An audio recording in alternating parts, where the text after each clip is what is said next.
¿El fútbol genera violencia? ¿El mundial genera violencia? ¿Tiene sentido que exista un evento como el mundial a pesar de la violencia que puede generar? Estoy grabando este video el 2 de julio del 2026, a la mitad más o menos del mundial que están teniendo en este momento como anfitriones México, Estados Unidos y Canadá.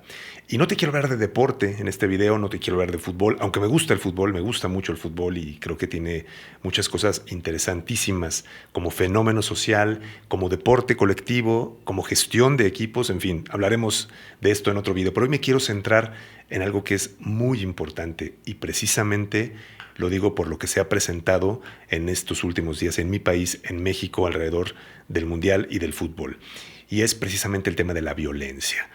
Quiero hablar de la violencia porque es un tema muy importante, para mí lo es, me parece que debería de ser fundamental en un evento como el que se está llevando a cabo en este punto. Y lo digo precisamente porque el mundial reúne a dos de las narrativas más enormes, más eficientes también para organizar a los pueblos, como es las naciones y el fútbol. Como bien lo dice Yuval Noah Harari, los seres humanos llegamos hasta donde llegamos porque creemos en relatos colectivos, creemos en historias colectivas. Yo soy mexicano y creo y valido el relato que implica ser mexicano y me asocio con millones de personas que también validan ese relato.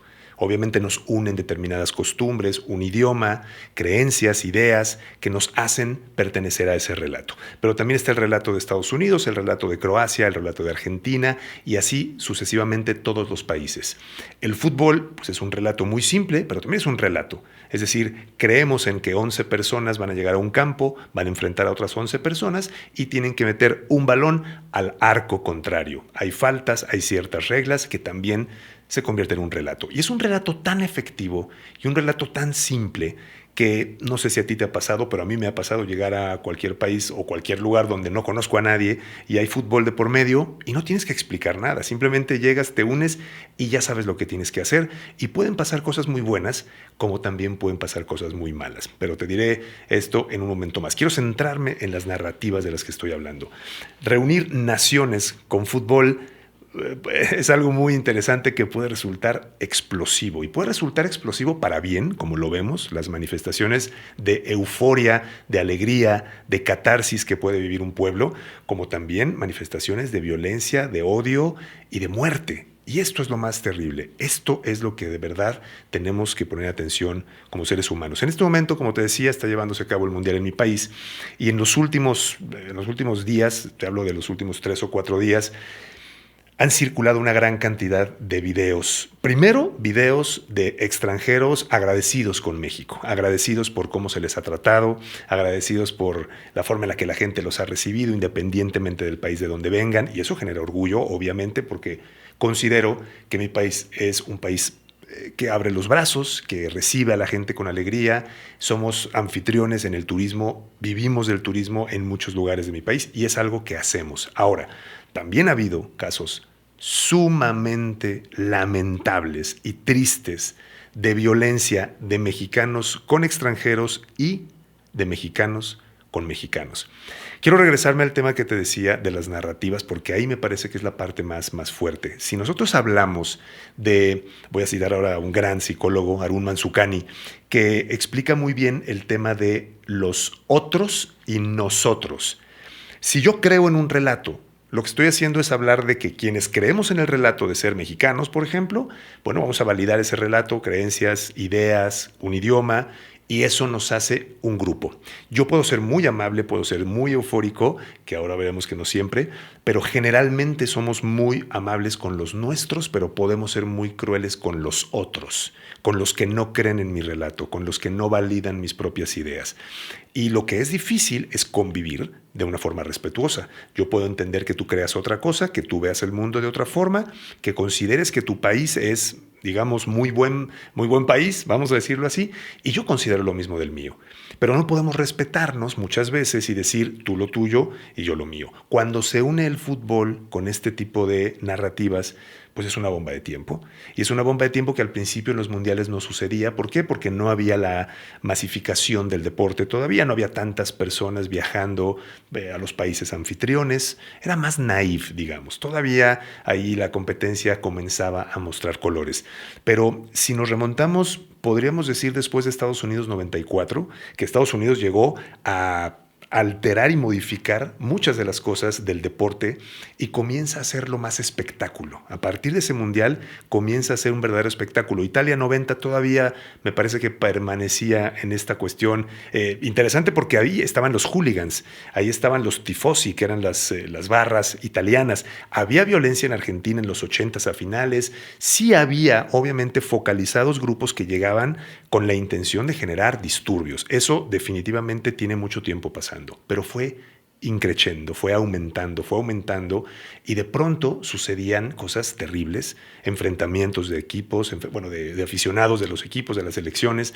Pero lo que está pasando en este momento en México, a mí como mexicano me hace pensar en qué es lo que ocurre realmente en las sociedades contemporáneas en un evento como este. Desde hace más de 40 años que un país latinoamericano no recibía un mundial, salvo Brasil, que fue, bueno, es parte del continente americano, no habla español, pero podríamos considerar hasta cierto punto hermano latinoamericano. Fuera de Brasil, México es el país que lo ha recibido 2 veces. Nos vamos a Qatar, nos vamos a Japón, nos vamos a Alemania, por poner ejemplos, Francia, 98 países con sociedades, con organizaciones, con niveles de seguridad muy diferentes, en donde los disturbios prácticamente sí existían, pero tenían otro nivel, digamos, de intensidad. Pero si tú vas a un país como México, donde históricamente hemos tenido una frustración continua por el deporte, especialmente por el fútbol. Vivimos del famoso ya merito y jugamos como siempre, jugamos como nunca y perdimos como siempre. Y de pronto llega un mundial y la selección mexicana, el equipo que representa este relato colectivo del que hablo, le empieza a ir bien, empieza a funcionar. Y la gente se apropia de esos triunfos. Y otra vez el gran Arun Manzukani habla de esto y dice, por supuesto que el ser humano, al ser un ser hipersocial, somos seres hipersociales, pues obviamente nos vamos a relacionar inmediatamente con un grupo con quienes nos identificamos. Yo puedo ser una persona que a lo mejor me considero mediocre, pero si le voy al Real Madrid, en ese momento soy 15 veces campeón de Europa. Nada más por identificarme con el Real Madrid, por poner un ejemplo. Pero en el país, pues yo me identifico con el país en el que nací. Es decir, sería muy absurdo que yo, no sé, apoyara a Francia, ¿no? Porque gana más que México. Bueno, sí, pero en términos de nación, básicamente no tienes opción. Tienes que apoyar al país donde naciste. Y eso genera también, paradójicamente, situaciones muy complejas, porque como yo no tengo alternativa, vamos a llamarle así, pues voy a muerte, como se dice, digamos coloquialmente, voy a tope con el equipo de mi país. Es muy difícil para el ser humano asumirse como el responsable de su vida. Y por eso nos identificamos con ese tipo de grupos. Porque para mí, por ejemplo, yo veo a 11 deportistas mexicanos y por supuesto que me identifico con ellos en el sentido de que hablan el idioma que yo hablo, usan los modismos que yo uso, palabras que yo uso. Probablemente algunos viven en la ciudad donde yo vivo. Es decir, hay una identificación con ellos. Pero para mí el triunfo es de ellos. La derrota, incluso hablemoslo en términos deportivos, es de ellos. Es decir, yo no me voy a sentir ni mucho más triste ni mucho más feliz por mí. Es decir, yo veo que el triunfo es de ellos. Lo mismo podría pensar con el Canelo Álvarez, con Isaac del Toro en ciclismo, o en su momento con Fernando Valenzuela, o con cualquier deportista mexicano. Yo lo veía como ese es su triunfo, ese es su logro, es su sacrificio el que ha hecho durante muchos años y por lo tanto lo que hace es de él. Pero nos cuesta mucho como humanos separarnos de esas victorias, separarnos de esos logros, porque muchas veces, y hay que decirlo, nosotros como ciudadanía, muchas veces no hemos tenido, o mucha gente definitivamente no ha tenido esas victorias en su vida. Llámale victoria a lo que cada persona considera como una victoria. Puede ser a nivel laboral, a nivel personal, a nivel lo que sea, en actividad que cada quien tenga. Probablemente no han tenido ese reconocimiento, probablemente no han tenido un evento que podrían considerar como, es un logro importante. Y por lo tanto tengo que asociarme con alguien que tiene esos logros importantes. Y entonces ahí es donde comienzan a perder los cabales, las personas, y empiezan a desfogar emocionalmente una cantidad de sensaciones que a veces no pueden contener. Y eso es lo lamentable. Porque tú puedes ser una persona pensante, hablando de pensante, el cerebro, las últimas investigaciones dicen que está madurando más o menos como a los 40 años. Termina de madurar más o menos a los 40 años. Entonces, que no es garantía, evidentemente, porque puede haber adultos emocionales y adultos cronológicos. El hecho de que tengas 50 años no te hace un sabio, no te hace una persona que tiene conciencia realmente. Puede que no. Cada quien se va a desarrollar a diferente ritmo y en diferente nivel de madurez. Pero lo que quiero decir con esto es que cuando una persona se ve desbordada en sus emociones, cuando una persona definitivamente voltea y dice, estoy básicamente ganando a través de ellos, pues obviamente puedes perder la capacidad de razonar. Y eso es lo que ha ocurrido en México de una forma terrible y lamentable, porque no puede ser que personas del mismo país que están, se supone, celebrando y festejando un hecho bueno, un hecho histórico, digamos, en términos deportivos, que terminen pasando este tipo de cosas. Y yo sí creo que en ese sentido necesitamos individualmente, porque esto no puede ser un cambio colectivo, no va a haber ni presidente, no va a haber nadie que colectivamente logre reeducar. Necesitamos nosotros, y esto te lo digo a ti que estás viendo este video, realmente darte cuenta hasta dónde estás llevando tu narrativa nacionalista.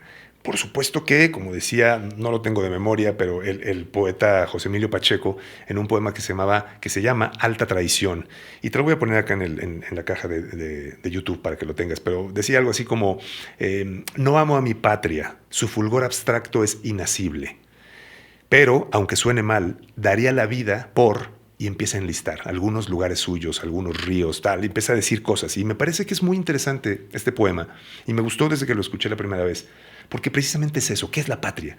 ¿Qué es la nación? Es una abstracción que nosotros le damos el sentido. Nosotros nos relacionamos con ese lugar donde nacimos, con ese río, con ese bosque, con esa ciudad contaminada también, con ese folclore, con esa violencia también, porque la violencia en mayor o menor medida forma parte de de la gran mayoría de ciudades, porque donde hay grupos humanos puede haber o hay violencia. El tema con México y el tema con el Mundial es que 1 millón de personas reunidas en un lugar ya de por sí es una receta para el caos.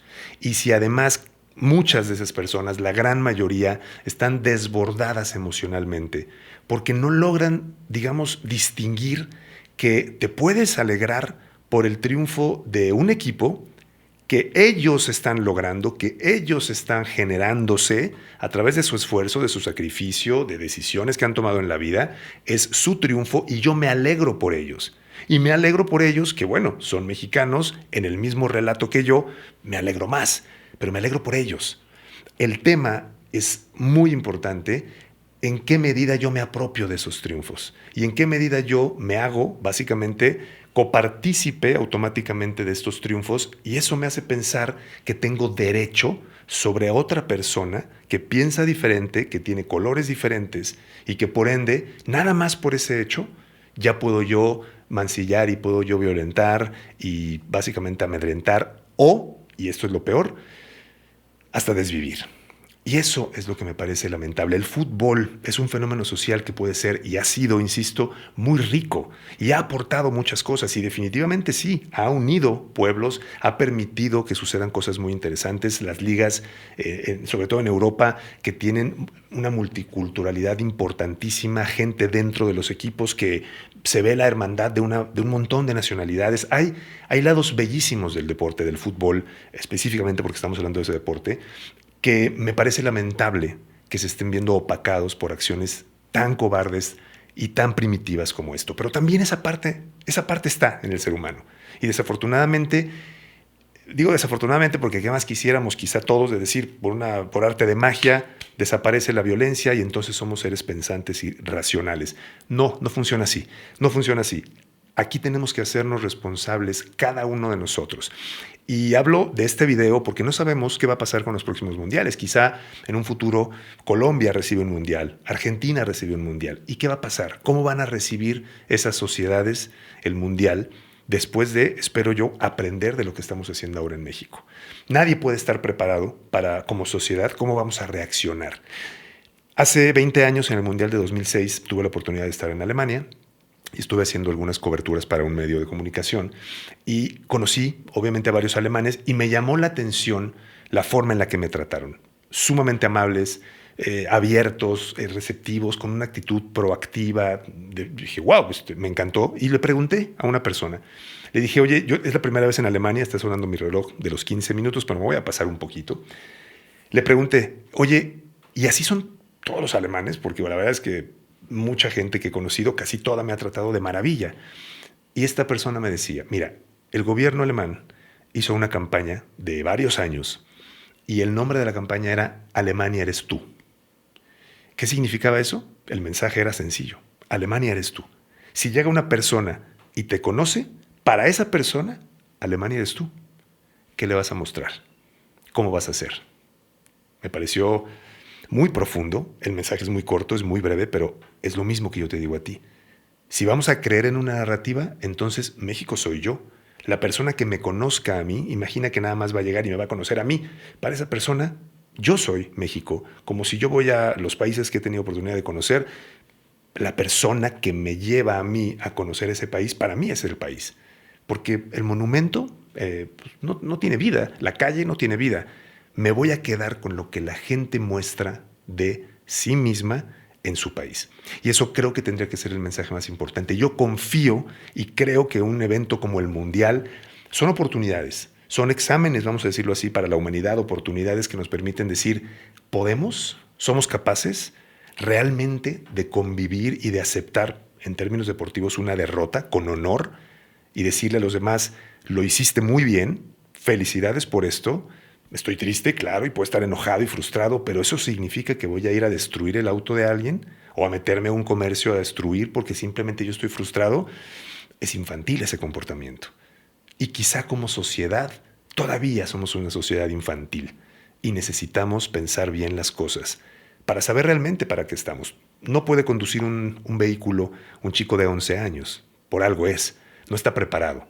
Hay que pensarlo, hay que ser autocrítica y hay que ser muy sinceros con esta autocrítica para saber sin victimizarnos y sin tampoco deslindarnos de la responsabilidad. Sí, en todos lados puede pasar algo, pero en este caso, en este momento, donde está sucediendo esto es en un país como México y yo como mexicano soy la primera persona que invito a la reflexión, a la autocrítica, insisto, y a saber qué podemos hacer mejor. Sé que no son la mayoría. Me queda clarísimo que esto no es la mayoría. Yo soy, de verdad, partidario de nunca generalizar, porque no puedes generalizar. Pero con el hecho de que suceda una vez, ya es una alarma, es una bandera roja para saber que algo no está bien.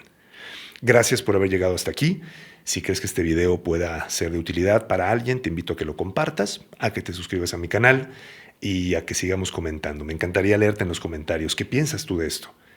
Que hagamos una conversación entre todos. Yo soy Marcelo Salazar. Te mando un fuerte abrazo y gracias por escucharme.